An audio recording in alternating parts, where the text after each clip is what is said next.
নমস্কার বন্ধুরা, সকলে কেমন আছো? আশা করি সকলে খুব ভালো আছো আর আমিও ভালো আছি।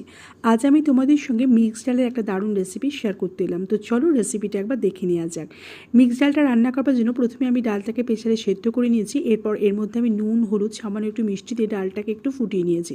এরপর দেখো ফোড়নের জন্য আমি তেল দিয়েছি। তেলের মধ্যে শুকনো লঙ্কা, তেজপাতা, পেঁয়াজ দিয়েছি এবং দিয়েছি একটু রসুন এবং আদার কুচি, টমেটো দিয়েছি, কতগুলো ঝাল হওয়ার জন্য কাঁচা লঙ্কা দিয়েছি, সামান্য একটু জিরের গুঁড়ো দিয়েছি আর দিয়েছি জিরে ফোড়ন দিয়ে ভালো করে মশলাটাকে তেলের মধ্যে কষিয়ে নিয়েছি।